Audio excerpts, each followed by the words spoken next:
बिस्मिल्लाहिर्रहमानिर्रहीम। लाखों करोड़ों दुरूदो सलाम मोहम्मद मुस्तफ़ा सल्लल्लाहु अलैहि वसल्लम और आले मोहम्मद पर। मैं हूँ उमर दराज गोंदल। मैंने आपको बताया था कि ये हुकूमत शहबाज शरीफ की और नून लीग के ऊपर आपने एतमाद रखना है। ये इल्ला माशाल्लाह खुद से आर्मी चीफ लगाते हैं, उसके कसीदे पढ़ते हैं, फिर उसी से फड्डा करते हैं, फिर उसी के हाथों घर जाते हैं, फिर उसी के खिलाफ वोट को इज्जत दो और कैंपेन करते हैं। बिल्कुल इसी तरह से अभी तक पाकिस्तान की मिलिट्री एस्टैब्लिशमेंट ने जो भी स्टेप्स लिए हैं वो ज़ाहिरन नजर आ रहा है कि वो बिल्कुल ठीक डायरेक्शन के अंदर हैं, जो सियासत से दूर हैं, कोई मुदाखलत नहीं कर रहे अपने प्रोफेशनल काम से। ये मेरे ख्याल से ये परफेक्ट सिचुएशन है हर पाकिस्तानी के लिए कि वो अपने आप को किसी तरफ भी नहीं झुकाव कर रहे, इमरान खान हो या कोई और हो। लेकिन मैं आपको जो यहाँ पे खबर देना चाहता हूँ वो खबर ये है कि अब हो नहीं सकता कि ये जो मौजूदा हुकूमत है ये कोई ऐसा काम करे और उस काम करने के बाद ये जनाब अली वहां पे सब्र तहम्मुल से काम करे। इन्होंने खुद आर्मी चीफ लगाया, उस आर्मी चीफ के मुतालिक बहुत सारी बातें की और उस आर्मी चीफ ने अभी कोई ऐसा काम नहीं किया जिस पे उसकी तनकीद हो सके। सारे काम वही हैं जिस पे सब तारीफ कर रहे हैं कि ये भी अच्छा काम है, ये भी अच्छा काम है, खुद को मेन स्ट्रीम से दूर कर रहे हैं, ये भी अच्छा काम है। लेकिन आज इन्होंने पूरी तैयारी के साथ, अब चूंकि इलेक्शन लड़ना है, अब वो बता रहे हैं जी दिसंबर हो जनवरी हो हमने नवाज शरीफ को लेके आना है। अब नवाज शरीफ को लेके तो आ जाएंगे, लेकिन लाने के बाद नवाज शरीफ किस नारे के ऊपर और किस एजेंडे के ऊपर इलेक्शन लड़ेगा? जब राना सनाउल्लाह आज खुद माने कि हम ये तस्लीम करते हैं कि हम महंगाई कम नहीं कर सके, तो इसका मतलब यह है कि फिर खुद से कोई ना कोई एक ऐसा मौक़िफ़ या ऐसी सूरत हाल क्रिएट करनी है जिसकी बुनियाद के ऊपर कोई लड़ाई हो या कोई फड्डा हो या खुद को कोई ऐसा साबित किया जा सके कि टक्कर दे सकते हैं। अब हुआ क्या? हुआ यह है कि मोनिस इलाही ने एक बयान दिया। मोनिस इलाही ने बयान देने के हवाले से जनरल बाजवा के हवाले से बात की। एक तो जनरल बाजवा रिटायर हो चुके हैं, दूसरा अगर जनरल बाजवा ने ही चौधरियों को करना था तो पंजाब असेंबली में चौधरी इमरान खान की तरफ क्यों आए? चौधरी शुजात हुसैन भी अगर आ जाते तो वफाक में भी पाकिस्तान तहरीक इंसाफ की हुकूमत बच जाती, या कम अज कम शहबाज शरीफ की हुकूमत तो ना बनती, तारिक बशीर चीमा का और सालिक के 2 वोट ना होते तो ये भी ना बनते। एमकेएम चले बीएपी और अली वजीर और मोहसिन दावड़ को तो हम छोड़ देते हैं। लेकिन अब जब राना सनाउल्लाह ने आज उसी बयान को, चौधरी मोनिस इलाही के बयान को बुनियाद बना के, आप हैरान इस बात के ऊपर होंगे, ये फड्डे की पूरी तैयारी और लड़ाई की तरफ जा रहे हैं। इन्होंने बाकायदा तौर पर फौज से वजाहत मांगी है। क्या वजाहत मांगी है मैं आपके सामने रख देता हूं। वो कहते हैं जी मोनिस इलाही के बयान ने फौज के सियासत में अदम मुदाखलत के मौक़िफ़ पर शुकूक को जन्म दिया है। और मतलब वो कहते हैं जी उस बयान के बाद शुबा उठ गया है और ये बात उन्हें करने की क्या जरूरत थी।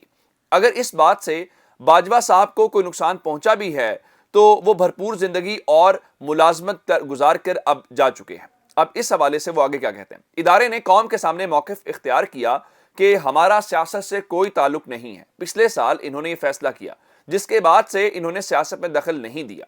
अब चौधरी मोनिस इलाही के इस बयान ने इदारे के मौक़िफ़ पर शुबा उठाया है। इसकी वजाहत होनी चाहिए। अब इसका मतलब बहुत सादा सा है कि वो बहाना बना रहे हैं चौधरी मोनिस इलाही के बयान को, लेकिन दूसरे लफ्जों में फौज, अब जारी बात है, मैंने आपको बताया था आज सुबह वाली वीडियो के अंदर कि शहबाज शरीफ साहब मुसलसल मदद मांग रहे हैं, शहबाज शरीफ साहब मुसलसल मदद के लिए किसी तरफ देख रहे हैं, लेकिन जारी बात है वहां से कोई जवाब नहीं आ रहा, कोई रद्द-ए-अमल नहीं आ रहा, तो परेशानी तो है। अब उस परेशानी को देखते हुए अब जरूरी यह है कि उनको पिंच किया जाए या कम अज कम कोई ऐसी कोशिश जरूर की जाए जिसके ऊपर ये खेल कम अज कम उनके हाथ में आ जाए। लेकिन खेल ऐसे आना नहीं है, क्योंकि आप ये बात तयशुदा है कि आप जो मर्जी प्रोपेगेंडा करें, अगर इस्टेब्लिशमेंट ना चाहती उस वक्त की इस्टेब्लिशमेंट, तो इमरान खान की हुकूमत गिर नहीं सकती थी। और फिर अब इस्टेब्लिशमेंट के लोग भी इनके साथ हैं। चलें, अगर इमरान खान और जो बाजवा साहब की बात तो आप करते हैं, आप हटा के दिखाते सादिक संजरानी साहब को। सादिक संजरानी जिसके पास नंबर भी नहीं है, आपको किसने मना किया था आपको उसको ना हटाते? लेकिन आपने उसको नहीं हटाया। अब से थोड़ी देर पहले वही चेयरमैन सेनेट सादिक संजरानी साहब मॉडल टाउन तशरीफ खुसूसन लाए हैं, क्योंकि शहबाज शरीफ साहब कल से लाहौर में है और लाहौर के अंदर उन्होंने मुलाकातें करनी थी। अब सादिक संजरानी आ जाए तो मैंने इसलिए ये मिसाल भी आपके सामने रख दी। उसके बाद शहबाज शरीफ ने आज फौरी तौर पर फिर एक इजलास बुलाया है नून लीग का, कल भी इजलास किया। अब इजलास के ऊपर इजलास खेली जा रहे हैं, लेकिन मसला तो हल नहीं हो रहा। और वहां पे हुआ क्या है, जो नून लीग के जराए इस वक्त बता रहे हैं, जो खबरें भी आ रही हैं कि जी इमरान खान संजीदा मुज़ाकरात अगर चाहते हैं तो हुकूमत भी तैयार है। मुज़ाकरात खुश आइंद बात है, लेकिन पेश की शर्त के बगैर नहीं होने चाहिए। چاہتے ہیں کہ معاملہ بگڑنے کی بجائے بہتری کی طرف آئے، ملکی حالات کو بہتر ہونا چاہیے۔ عمران خان اسمبلیاں توڑنے کی خواہش پوری کر لیں، ان صوبوں میں الیکشن کروا دیے جائیں گے۔ اب آج فواد چودھری نے بھی یہ کہا کہ ہم نے کوئی غیر مشروط مذاکرات نہیں کرنے۔ اب دوسری جانب یہ بھی کہہ رہے ہیں جی ہم آپ سے بات کرنا چاہتے ہیں، اور دوسری جانب کہہ رہے ہیں اگر آپ اسمبلیاں توڑنا چاہتے ہیں آپ توڑ لیں، ہم صوبوں میں الیکشن کروا دیں گے۔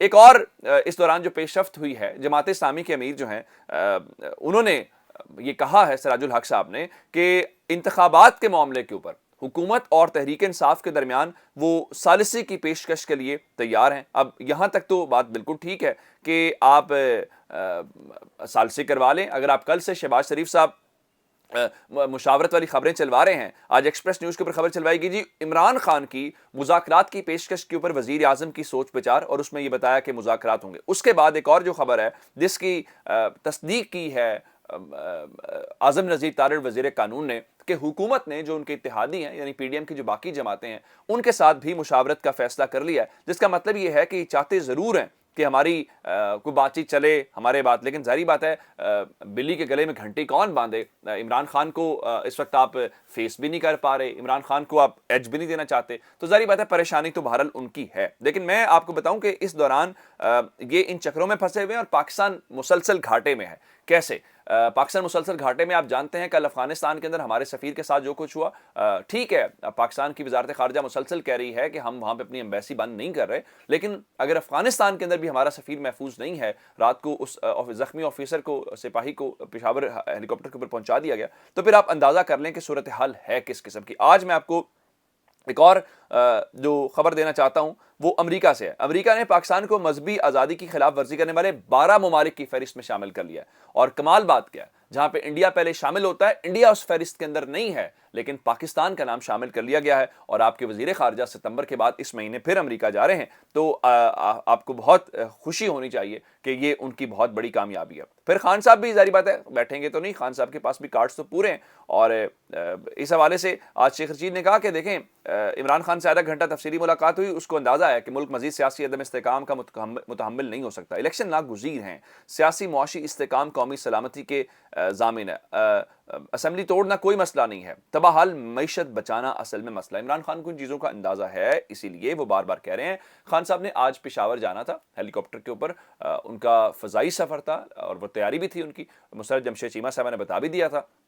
اس کے بعد فوری طور پہ موسم کی خرابی کو اور دیگر صورتحال کو دیکھتے ہوئے یہ فیصلہ ہوا کہ نہیں، وہ آج نہیں جائیں گے، فضائی سفر نہیں کریں گے، بلکہ ویڈیو لنک کے ذریعے جو خیبر پختونخوا کے ارکان ہیں، چونکہ آج ان کے ساتھ ان کا ہے، تو ان کے ساتھ وہ ویڈیو لنک کے اوپر خطاب کریں گے اور ان کو اعتماد میں لیں گے۔ اور اس کے بعد سندھ اسمبلی کے جو ارکان ہیں، ظاہری بات ہے وہ 26 ارکان ہیں، وہ تو یہاں سارے آ سکتے ہیں، وہ سارے کے سارے لاہور پہنچے ہیں، اور زمان پارک کے اندر خان صاحب کی ان کے ساتھ بھی ملاقات ہے، یعنی پہلے خیبر پختونخوا والوں کے ساتھ ویڈیو لنک کے اوپر ہے، اور اس کے بعد زمان پارک میں سندھ اسمبلی کے جو ممبران ہیں ان کے ساتھ ہے۔ میری اطلاعات یہ ہیں کہ سب سے پہلے ان کو جو مہلت دی گئی ہے، اگر یہ مہلت کے اوپر اس کے اوپر کام کچھ نہیں کرتے تو پھر خان صاحب سب سے پہلے جو سندھ اسمبلی کے ارکان ہیں ان کو فوری طور پہ کہیں گے کہ آپ ریزائن کر دیں، اور اس ریزائن کے دوران ان کو ایک اور جھٹکا لگے گا، ان کو محسوس ہوگا کہ وہ واقعی جا رہے ہیں، اور اس کے بعد پھر پنجاب اور خیبر پختونخوا خیبر پختونخوا کی لیڈرشپ نے کل عمران خان کو اپروول دے دیا تھا۔ اب ظاہری بات ہے جن کے استعفے ہیں، جو اسمبلی کے ممبران ہیں، ان کا ضروری ہے جاتے جاتے اس کے اوپر سے شاندار تبصرہ ہے، چونکہ پاکستان اور انگلینڈ کے درمیان ٹیسٹ جاری ہے، تو اس کا حوالہ دیتے ہوئے فواد صاحب نے آج، چوری فواد نے ایک بہترین قسم کا کہا، انہوں نے راولپنڈی ٹیسٹ کی وکٹ پی ڈی ایم کی حکومت سے بھی زیادہ مردہ، بے جان اور بے وقت ہے۔ وکٹ بنانے والوں نے بھی موجودہ سیٹ اپ بنانے والوں کی طرف بالکل نہیں سوچا کہ عوام کیا سوچے گی۔ امید ہے پچ بنانے والے اگلے میچ میں ایسی پچ بنائیں گے کہ فیصلہ میرٹ کے اوپر ہو۔ اپنا بہت سارا خیال رکھیے گا، خدا حافظ۔